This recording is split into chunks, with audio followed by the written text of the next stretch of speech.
Tony D and Little Joan with Screenwriter's Rant on Borderline, starring Samara Weaving and Ray Nicholson, about I think she's some sort of celebrity who's stalked by a crazy dude who wants to marry her. Smash a like and subscribe. Thank you for smash liking and subscribing. Check out my books. The links are in the description. Comedy horror in South Jersey. It's the Pineys, books 1 through 16, available at Amazon.com. Don't forget, Kindle Unlimited is free. From the writers of Cocaine Bear, which I guess means the movie will be awesome in the first and second acts and then completely fall apart in the third, comes a story of this crazy stalker who wants to marry this celebrity, and that's the blonde girl. And he sort of kidnaps her and takes over her whole house and forces a bunch of other crazy people in it. Borderline, I think, referring to Borderline Personality. Written and directed by Jimmy Warden. It looks about as crazy as you'd imagine. This is her security guard. Now, is this guy, his last name's Nicholson. He wouldn't be Jack Nicholson's son. Does Jack Nicholson have a son? I don't think so. What the hell's the name of this thing again? Borderline. All right, so we type in Borderline. That is not Borderline. Try Borderline. That's this is Borderline. Okay. All right. Let me see. Jimmy Warden. All right. And to see Ray Nicholson. He's not related to Jack, is he?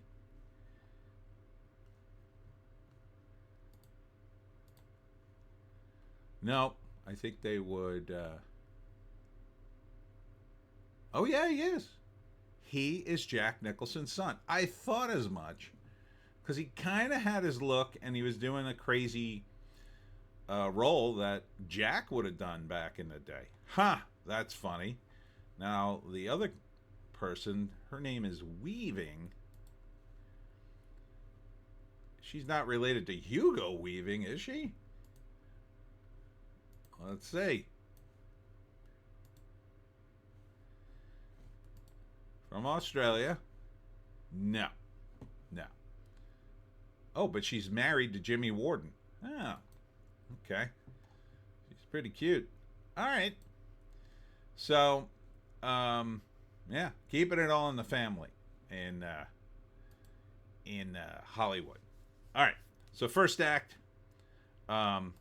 Obviously, he's been stalking her. Probably she thinks that he's finally in jail or whatever. That's usually how they set this up. It's like, oh, she's checking things out and everything's fine. And then the lights go out. She goes into the kitchen, finds a pot of boiling water, turns it off. Is walking around the house. As soon as the lights come on, this scene happens. And he's like, oh, it's so great to see you again, honey. And, he's insane, and she wants nothing to do with him. So she tries to get out of the house, but he's locked it all up and knocks her unconscious. And then so begins the craziness. Second act, he dresses her. He brings in one of her fans who's also obsessive, but she's really into, I think, Nicholson's character. And some other guys who are crazy fans. And to officiate this wedding, they kidnapped a pastor. And I think they probably there's a security guy in it, but he's not in it much. I figured they must kill him. They probably kill him early in the second act. And nobody can get to the house for whatever reason. He's got all kinds of things set up, and he wants to marry her. So he's going to marry her, and after that, who knows? The third act, she finally turns the tables on him, finds something within his personal life beyond just his insane obsession that either makes her unattractive to him and he can't deny it, or some psychological sort of angle that he didn't think of and that you haven't really been thinking about during the movie. It kind of turns the whole thing around mentally, and then he has a breakdown and either can't go through with the wedding or starts to fall apart, and that's when she tries to escape. I think she kills at least the obsessive female fan before they get to that, or maybe she just one by one turns the tables on him. It's not the worst pitch I've ever heard for a movie, but it is going to be very typical, like crazy guy tortures poor blonde woman, which isn't super appealing to me, except that you got the guy who's Jack Nicholson's son playing the role, so you got to think he's got a little bit of Jack's, I don't know what you'd call it, mojo. On top of the fact you got the guys from Cocaine Bear writing it. Now, Cocaine Bear came so close to being an awesome movie, but it's half an awesome movie. Now, maybe they changed it, changed the script. A lot of times the screenwriters aren't really responsible for what ends up on the screen. So maybe this time they followed the screenplay and it has a really good ending. So here is the write-up. Cocaine Bear writer Jimmy Warden makes his twisted directorial debut in this edge-of-your-seat thriller. A violent sociopath, Paul, escapes from a mental hospital and embarks on a dangerous rampage. His target, Sophia, a world-famous pop star. Okay. An obsessive fan, he takes Sophia hostage in her own home, delusionally believing they're getting married. Paul is desperate to prove his dedication, but Sophia is trying to survive the night. As Paul grows more unhinged, his fantasy becomes more dangerous. With the help of her loyal bodyguard, Sophia must fight not only for her life, but her sanity and escape the sinister grip of her stalker and his growing group of accomplices.